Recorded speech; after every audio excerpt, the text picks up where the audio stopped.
Donc, pour ceux qui ne me connaissent pas, je suis Cécile du blog Celia Dreams et donc sur mon blog, je partage des astuces pour tout ce qui concerne la santé et l'alimentation au naturel.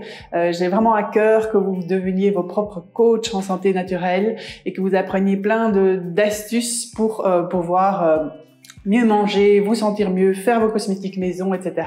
Et donc, n'hésitez pas à aller faire un tour sur le blog si vous ne le connaissez pas ou si vous cherchez des chouettes recettes et des chouettes astuces. Le lien est aussi en bio, donc voilà. Alors, je regarde en même temps les commentaires. Ok. Je vois qu'il y a des gens qui nous rejoignent encore, donc c'est très très bien. On va pouvoir démarrer. Alors, si vous avez des questions, il y a des choses qui ne sont pas claires, surtout n'hésitez pas à poser vos questions pendant le live. J'essaierai d'y répondre en même temps qu'on fait la recette. Et puis, si pour une raison ou l'autre ça ne fonctionne pas, la fois-ci ça n'avait pas marché, c'est pas grave, posez-les, je vous contacterai après par message personnel pour répondre à toutes vos questions. Alors, on va commencer. Aujourd'hui, donc, comme d'habitude, je vous propose des recettes hyper simples, hyper faciles, avec des ingrédients que normalement vous avez chez vous. Pas besoin d'avoir mille et un ingrédients spéciaux. Ce sont des ingrédients vraiment faciles à trouver, même maintenant en période de confinement. Et pour cette recette, qui est donc le macérat huileux de Bellis, le Bellis, c'est en fait le nom latin de la pâquerette. Il vous faut seulement 2 ingrédients. Il vous faut donc des pâquerettes et puis il vous faut de l'huile végétale. Alors l'huile végétale, vous pouvez choisir celle de votre choix. Si vous en avez un peu plus spéciales chez vous, je vous recommande l'amande douce, le jojoba, éventuellement l'huile d'avocat. Ça dépend un petit peu aussi votre type de peau. Puisque ce qu'on va faire, c'est une huile pour la peau. Sur l'article que j'ai mis dans le blog, il y a un lien vers une liste d'huiles végétales en fonction du type de peau. Donc, si vous ne savez pas très bien laquelle utiliser, vous pouvez aller voir. J'ai mis un lien pour que vous puissiez vous repérer facilement. Si vous n'avez pas ce genre d'huile chez vous, vous avez par contre peut-être de l'huile d'olive. Eh bien, ça fera parfaitement l'affaire. C'est une huile qui convient très très bien pour faire un macérat huileux aussi. Elle sera un peu plus épaisse, ce sera l'huile d'olive, c'est vraiment très très huileux, mais il n'y a aucun souci, vous pouvez utiliser ça. Donc voilà. Alors je vous montre les ingrédients donc pour cette recette. Comme je vous ai dit, il faut des pâquerettes. Donc ici je les ai cueillies ce matin. Et puis, il faut de l'huile végétale et un petit bocal. Alors moi, j'ai pris un bocal de cette taille-ci. L'idéal, c'est un bocal avec une fermeture hermétique. Et en fait, l'huile qui est dedans, avec les paquettes qu'on va mettre, va ensuite être transvasée dans un petit flacon. L'idéal, c'est un petit flacon en verre ambré, comme celui-ci, qui va protéger par la suite votre huile des rayons du soleil, etc. Et flacon pompe, c'est plus facile. Maintenant, si vous n'avez pas ce genre de flacon, rien ne vous empêche de mettre ça dans une petite bouteille, dans un autre petit contenant en verre. Prenez ce que vous avez à la maison, le plus facile. Il n'y a vraiment aucun souci. Et donc, il y a l'huile végétale. Alors, moi, j'ai choisi ici de l'huile d'amande, qui est vraiment une huile un petit peu passe-partout. Et puis, de l'huile d'avocat. Puisque moi, j'ai la peau très sèche et que l'huile d'avocat, eh bien, va bien nourrir ma peau, etc. Donc ça, c'est pas mal. Je vais faire un petit mélange des deux. Alors, je vais regarder si, entre-temps, il y a des commentaires.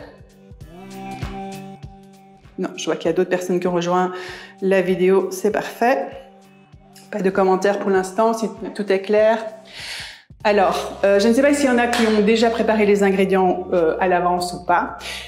Quelques petites recommandations par rapport aux pâquerettes. Donc, le nom latin de la pâquerette, c'est la Bellis perennis et ça veut dire donc la beauté éternelle.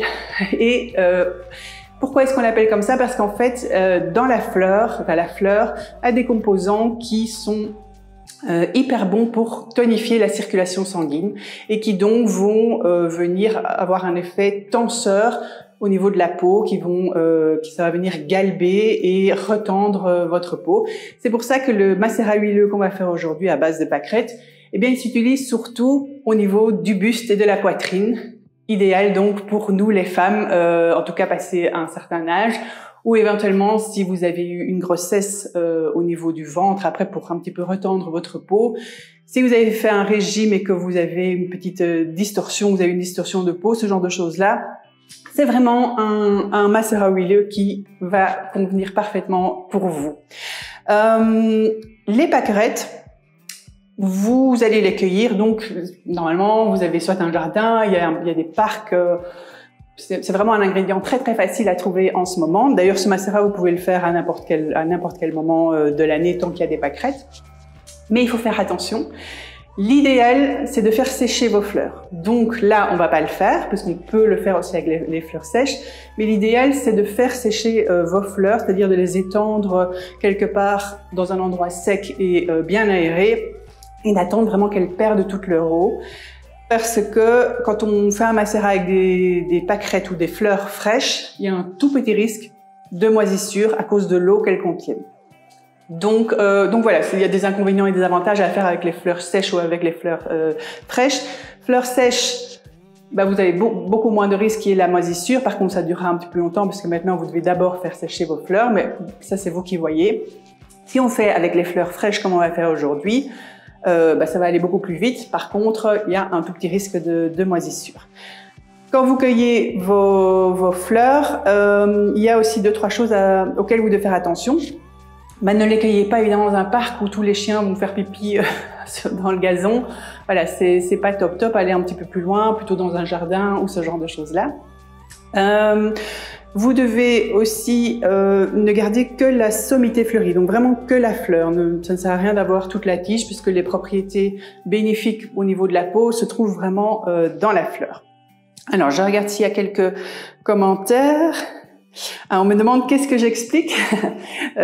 Coucou, maman s'organise. Je suis en train d'expliquer comment faire un macérat huileux de pâquerettes. Et le macérat huileux de pâquerettes, c'est une huile qui va servir à, je dirais, retensifier le buste, la poitrine. Donc, c'est vraiment spécifique pour la poitrine et le buste. Donc voilà, c'est ce que je suis en train d'expliquer. Ah, on me dit aussi que oui, dans le jardin, il y a des chats et des chiens qui s'amusent. Donc, il vaut mieux ne pas alors cueillir les pâquerettes à ce moment-là, enfin dans cet endroit-là, et aller plutôt, ben voilà, demander un jardin où il y a pas trop d'animaux, etc. Puisque voilà, sinon il y a des risques qu'il y ait de l'urine, etc. C'est pas vraiment ce qu'on veut au niveau de son macérat. Donc voilà, j'ai expliqué ce qu'il fallait. Il vous faut des pâquerettes, il en faut donc un bon nombre. Si jamais vous les faites sécher, elles vont évidemment perdre pas mal de masse, et donc il vous en faudra probablement 1,5 fois en plus par rapport à votre bocal que si on les prend fraîches. Ça, il faut le savoir aussi. Ici, comme on est en live, on va faire le macérat avec les fleurs fraîches. Moi, ça fait déjà 2-3 ans que je le fais et j'ai jamais eu de moisissure. Par contre, donc, si vous voyez qu'elles perdent leur eau et qu'elles moisissent un petit peu, il faudra pas utiliser votre macérat. Si au début ou au moment où on fait votre macérat, 2-3 jours après, vous voyez qu'il y a votre huile et un tout petit peu d'eau au fond, donc que l'eau est descendue, à ce moment-là, vous pouvez encore le récupérer en transvasant, donc en essayant vraiment de transvaser l'huile dans un nouveau bocal et d'évacuer l'eau. Voilà, moi je vous dis, je le fais plusieurs fois et ça ne m'est jamais arrivé, mais on ne sait jamais, il vaut mieux être prudent évidemment quand on fait ces cosmétiques maison. Alors, et si je les lave comme de la salade? Oui, on pourrait les laver, le problème c'est qu'on va encore plus les gorger d'eau. Et donc, si on le fait, effectivement, on peut le faire, les laver avec même une petite touche de vinaigre, mais à ce moment-là, il faudra alors plutôt vraiment bien les faire sécher pour vraiment enlever un maximum d'eau, parce que sinon, il y a un risque qu'il y ait des moisissures par après. D'accord. Au niveau des fleurs que j'ai cueillies ici ce matin, donc moi je les ai cueillies ce matin, mais ne les cueillez pas trop tôt non plus. C'est-à-dire que ne les cueillez pas très tôt au moment où il y a encore, vous savez, la rosée et qu'elles sont humides. Non, attendez vraiment qu'il y ait eu un peu de soleil. Ne les cueillez pas non plus après un jour de pluie. L'idéal, c'est de les cueillir le matin vers, je sais pas moi, 10h, 10h30 quand la rosée s'est évaporée. Et là, je les ai fait en fait sécher un petit peu pour qu'une partie de l'eau déjà s'évapore. Je les ai mis simplement à plat au soleil. Et donc, on est quoi? On est 8 heures à peu près après. Pardon, il y a donc une bonne partie de l'eau qui a pu s'évaporer, ce qui est pas mal. Vous limitez déjà un petit peu le risque comme ça. Alors, après pour la recette, c'est vraiment très très facile. On va donc prendre le petit contenant et vous allez le remplir de pâquerettes en mettant vraiment des pâquerettes jusqu'à ras-bord. Bien les tasser.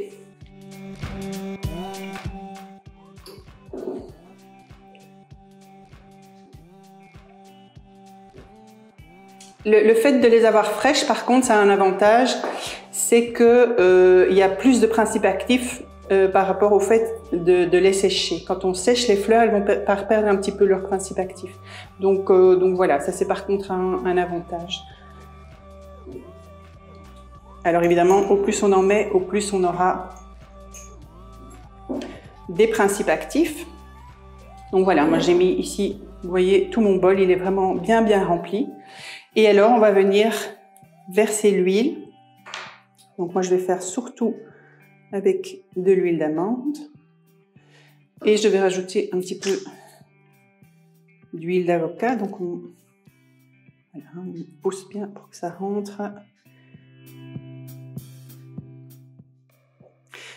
Ce genre de macérat, vous pouvez le faire avec d'autres fleurs aussi. Ça marche très bien avec le millepertuis, par exemple.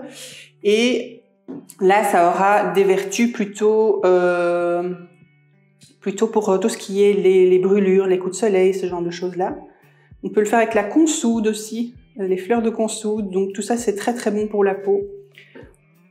Donc voilà, vous voyez, je l'ai rempli. J'ai vraiment bien rempli mon pot d'huile. J'attends un tout petit peu parce que l'huile descende bien au fond. On va venir le tasser. Dans quelques jours, il faudra aller le voir et voir si l'huile a un petit peu baissé, ce qui sera probablement le cas. Et vous pouvez simplement rajouter alors de l'huile pour que ce soit toujours bien à ras-bord. Alors une fois que c'est fait, je peux encore rajouter un petit peu ici. Et ben voilà, mon flacon est terminé, ça tombe bien. Et donc une fois que c'est fait, on va venir le fermer de manière hermétique. Et puis là, il va falloir être patient parce qu'en fait, ce qu'on est en train de faire là, c'est une macération, c'est-à-dire que on met les fleurs dans de l'huile et c'est l'huile qui va servir de solvant et qui va aller prendre les principes actifs des fleurs. Et ça se fait d'autant plus facilement qu'il y a un petit peu de chaleur. Donc, votre macérat, vous allez devoir le mettre au soleil pendant 4 à 6 semaines. Donc c'est vrai que c'est assez long, mais c'est maintenant le meilleur moment pour le faire, comme ça vous l'aurez pour cet été. Alors, on met son petit bocal, soit, pardon, j'ai un petit chat dans la gorge, soit sur un balcon ou un appui de fenêtre, ou si vous avez un jardin, au jardin. Mais si vous avez du soleil direct qui va venir dessus, je vous recommande de le mettre dans ce genre de petit papier craft, par exemple, pour que les rayons UV ne viennent pas abîmer votre macérat. Si vous n'avez pas ceci, un sachet, un sac à pain par exemple, ou ce genre de choses-là fera très bien l'affaire. L'idéal, c'est que la chaleur puisse encore passer, mais pas les mauvais rayons du soleil. Et puis, tous les, je veux dire, 2-3 jours, vous allez aller voir votre macérat. D'abord, vous allez voir si le niveau d'huile a diminué. Si c'est le cas, vous en remettez un petit peu. Si, comme je vous l'ai dit, il y a eu un biphasage et que vous avez l'huile au-dessus et un petit peu d'eau en dessous, essayez d'enlever l'eau alors, puisque ça peut avoir des risques de moisissure. Normalement, si vous avez fait un petit peu sécher vos fleurs à l'avance, ça n'arrive pas. Et puis donc, tous les 2-3 jours, vous allez venir et simplement secouer comme ceci, de haut en bas, votre macérat pour vraiment faire bouger les fleurs et qu'elles se libèrent bien au niveau de l'huile. Faites ça pendant donc 4 à 6 semaines. Alors ça dépend très très fort du niveau évidemment de chaleur, d'ensoleillement. Si vous habitez dans le sud de la France et que vous avez vraiment énormément de soleil, au bout de 4 semaines, je pense que c'est bon. Si vous êtes comme moi ici en Belgique, bon pour l'instant le temps est bon, j'espère que ça va encore durer, eh bien moi en général je le laisse 6 semaines. Si vraiment vous avez un très très mauvais, enfin qui fait vraiment très très mauvais, vous attendez alors 8 semaines pour être sûr. Alors une fois que on aura passé ce cap de 4 à 6 semaines, enfin 4 à 8 semaines pardon, vous allez devoir filtrer votre macérat. Il y a une chose très importante quand vous allez le filtrer, c'est qu'il va falloir venir, donc vous allez soit le faire avec une étamine, soit, enfin moi je recommande de le faire avec une étamine, c'est-à-dire une espèce de petit tissu qui laisse passer, ou vous savez les sacs à lait, ce genre de choses-là, parce que là vous allez mettre vos fleurs dedans, l'huile va passer au travers et vous allez venir vraiment presser les fleurs. C'est vraiment très très important, c'est là que se trouvent tous les principes actifs et c'est à ce moment-là qu'ils vont encore plus se libérer dans l'huile. Si vous filtrez simplement votre huile avec une passoire, bah, vous allez avoir l'huile mais vous allez perdre une partie des principes actifs, donc ça c'est dommage. Donc il faudra vraiment venir bien presser. Si chez vous vous avez une presse ou quelque chose, c'est encore mieux. Et puis vous le mettez simplement donc dans votre flacon et il est prêt pour une utilisation. Alors c'est très simple au niveau de l'utilisation, quelques gouttes par jour et vous allez venir masser, donc surtout au niveau du buste, de la poitrine, éventuellement du cou, et ça va venir vraiment retentir. Enfin, ça a un effet surtout préventif déjà, donc éviter que la peau, par exemple, moi je dors beaucoup sur le côté, ce qui fait que j'ai la peau ici qui est vraiment ridée ou qui est abîmée. Et en me massant comme ça presque tous les jours avec cette huile, bah, ça aide quand même à prévenir de ne pas avoir des grosses ridules au niveau de la poitrine. Vous pouvez même vous masser au niveau des seins.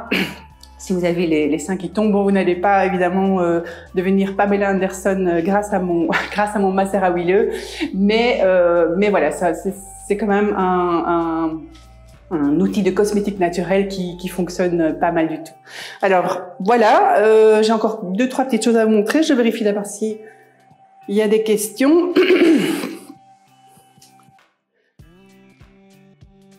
Ok, je pense que c'est clair parce que je n'ai pas de questions pour le moment.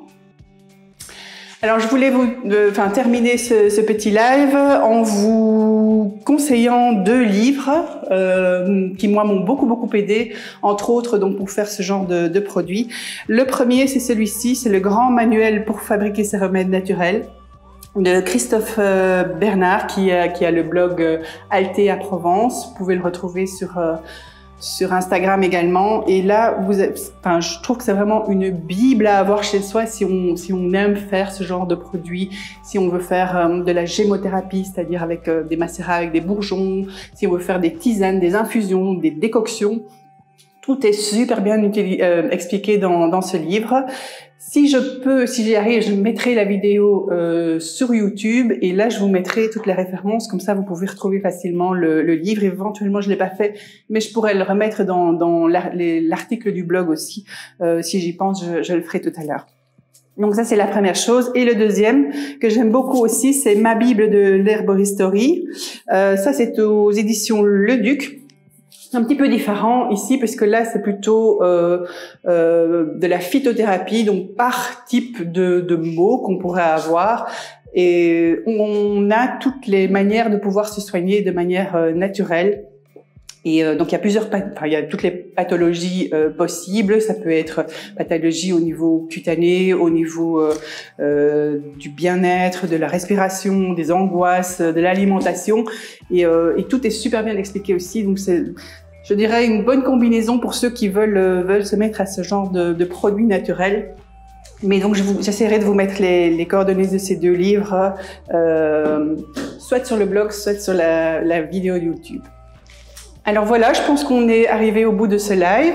Si jamais vous réalisez le macérat de Bélis, ou macérat huileux de pâquerette, ça me ferait super plaisir que vous m'envoyiez vos photos sur Instagram. Vous pouvez me taguer, donc c'est Celia Dreams, et je les repartagerai avec plaisir. Comme je vous l'ai dit, il faut être patient puisqu'il ne sera prêt que dans 4 à 8 semaines. L'idéal, c'est 6 semaines. Mais vous m'en direz des nouvelles. Vous pouvez toujours me dire des nouvelles à ce moment-là aussi. Alors, je vérifie s'il y a encore des dernières questions. Non, je pense que j'attends 2 secondes parce qu'il y a un tout petit décalage, je vois. Est-ce que c'était clair? Dites-le moi. Est-ce que vous pensez que vous allez pouvoir le refaire chez vous? Entre-temps, j'entends que mon mari a terminé de tondre la pelouse, donc j'aurais peut-être quand même pu le faire dehors, mais bon, tant pis, c'est pas grave.